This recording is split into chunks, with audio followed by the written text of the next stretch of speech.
Hey, welcome race fans. Welcome to our new show, Under Caution. I'm Heather. This is Puka. Please share out our new show. Like, subscribe, share us out.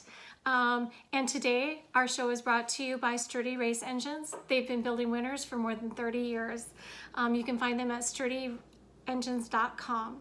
And now you wanted to touch on some racing rivalries. I did, and this came up when I was watching the One for the Road from Fairbury a couple of weeks ago. I don't know if you remember or not, but during the weeknight, that race, I believe, was won by, it wasn't McKinney, it was Hoffman, the UMP mod guy. Those two were going at it pretty hard, slide jobs. And they got out in victory lane, good buddies, just having a high five and having a good time. And then it reminds me of more locally, like this year, where Jesse Glanz and James Giassi are running towards the front a lot, and especially at Cedar Lake. And they get out, and it's kind of a bromance in victory lane. I'm so glad he got second. I'm so glad he won. And there's nothing wrong with being friends, and there's nothing wrong with the racing community getting along. I think that's great. It kind of reminds me of that movie Tombstone, where Creek Johnson says to Doc Holliday, "Doc, why you?"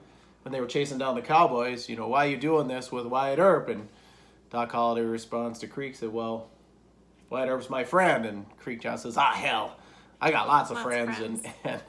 And Doc Holliday proclaims, well, I don't. Yeah. So, like I said, nothing wrong with having friends. Glad the racing community's, getting along. But thinking back to when 25, 30 years ago, there were a lot of rivalries, good ones at the dirt track. There was, out west, the first one that comes to mind, 15 and 20 years ago, Arment and Gelling. As a matter of fact, they had that duel, which I thought was a fantastic idea for them over Labor Day weekend, where the two of them went head-to-head on the track. You can find it on social media. It was really cool. My old hero, Tom Nesbitt, with John Jones up in Thunder Bay, another Canadian guy, a very avid rivalry. Even Nesbitt, a few guys, even with Eggersdorf a little bit at Cedar Lake, Jeff Hinkemeyer, Dale Earnhardt and Dale Waltrip. Those two, there was a time that they really didn't like each other. Dave Moss, Ryan Aho, a little bit more local for us. Even Aho and Provenzino when they first got going in the super stocks. Mm-hmm. So, how about you? What are some of your favorite thoughts on rivalries? Well, I would have to say it's probably a lot of what I've seen at Cedar, and it goes back a little ways, but my bloomer in Moyer. Yeah.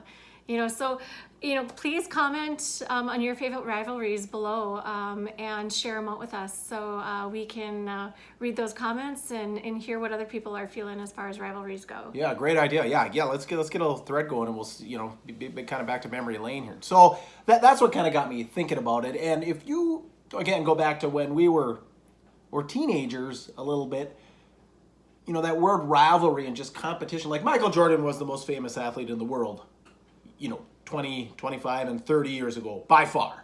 And there was no secret that Michael Jordan hated Isaiah Thomas. Mm-hmm. Michael Jordan hated Reggie Miller. The Dream Team came about in 1992. Jordan's the most popular athlete on the world, or soon to be.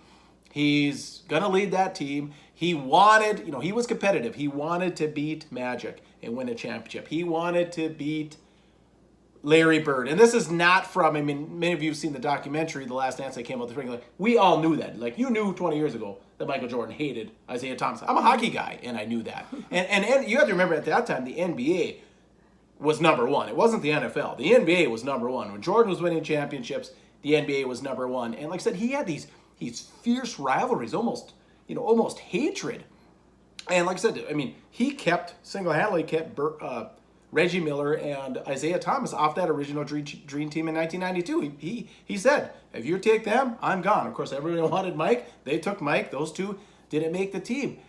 And, Muhammad Ali is another guy that, in boxing in the 70s was huge. George Foreman and Muhammad Ali were not buddies, okay? But they sold a lot of tickets. And like I said, boxing was extremely popular at the time. Michael Jordan, being so competitive, wanting to beat Larry, wanting to beat Magic, grew the sport. It was very good for the sport. Mm-hmm. And like I said, today it's just, it's nothing wrong with friendships. And I think culture has just changed, because some of the, like a Giassi and Glenn's young guys, they kind of come through this generation where LeBron however many 10 or so a dozen years ago, shopped themselves, said, well, where can I go to win a championship? Well, I'll go to Miami and team up with Dwayne Wade. And then Kevin Durant did the same thing with Golden State, kind of shopping. Where can I go? Well, I'll go play with Curry down there. It's just it's just a different society. Like I said, Mike wanted to beat those guys. Mike didn't want to play with those guys. He wanted to beat those guys. So it's a little bit of a different atmosphere there. And then also this all-star effect with like high school sports, where there's all these all-star teams no matter what sport you play. And of course, who makes the all-star teams? The cream of the crop. Well, all of a sudden the cream of the crop are playing with the other creams of the crop in the area. They're all buddies. And then when they do actually compete against each other, I mean, how intense is it? Because they're buddies. Like my rivals. Like when I was playing high school hockey with our rivals, like I don't want anything to do with those guys. We were going after them with everything we had, and it's just a little bit different. And where I'm swinging it back to racing is what's good for ticket sales? Is it good for ticket sales, kind of have a little bit of a bromance in victory lane, or is it a little bit better to have more of that Michael Jordan? Or even if you take it a step further, we all saw this summer Tyler Erb, Bobby Pierce, the Cedar Lake incident. I mean, excitement. Loved it. Look at everything that was going on in the pits after. They had the chanting with Bobby. If you want to see any of those clips, go to the One to Go Show Facebook page or YouTube page. We have the stuff on there from early August. And then the interview with Tyler Erb out in the parking lot after. I mean, it was exciting. And then right away on social media, Florence is racing the next weekend with the North-South 100. They jump on it. If you've seen on social media, they painted the lines on the grass and, hey, we're getting the pits ready for next week, and we got Pierce parked here, we got Erb parked here. I mean, the anticipation, the excitement. It does. It elicits excitement, and that's, to me, I love watching the rivalries. I love watching them battle and go head to head and just see what is going to happen, because you don't know what the fallout of everything is going to be, and it does. It's invigorating. I don't know. It just elicits so much excitement. Yeah, there's a storyline. Yeah. There's anticipation. And so basically where I was going with that is rivalries sell. Rivalries will put butts in the seat. They'll generate excitement around the sport, that specific race possibly. So that's what I just, it kind of got me thinking. Now, so then I started thinking of some modern day rivalries, and we just talked about those two, which is kind of just a developing rivalry. But even locally, I mean, I can't think of many. The only one I can really think of locally would be Kelly Esty versus Bob and Johnny Broking. There's no love lost there. They go at it hard. Just like any racing in the Wazota area, it's very competitive.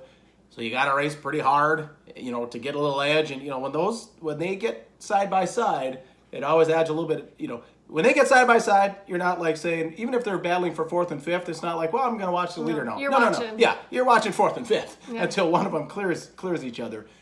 So the excitement level there is really interesting with the rivalries. So I don't know, maybe we'll end up getting that back, but right now I think we're more, like I said, a little bit more in the bromance area. I said nothing wrong with friends, great guys, but getting butts in the seats for promoters might be a little bit more advantageous or to have some rivalries develop. Yeah, give me some unpredictability. Yeah, there you go. Well, that's all that we've got for you today. Thank you once again for joining us on our new show, Under Caution. And don't forget to share the show and subscribe. And don't forget about our wonderful sponsors today from Sturdy Race Engines at sturdyengines.com. Bye.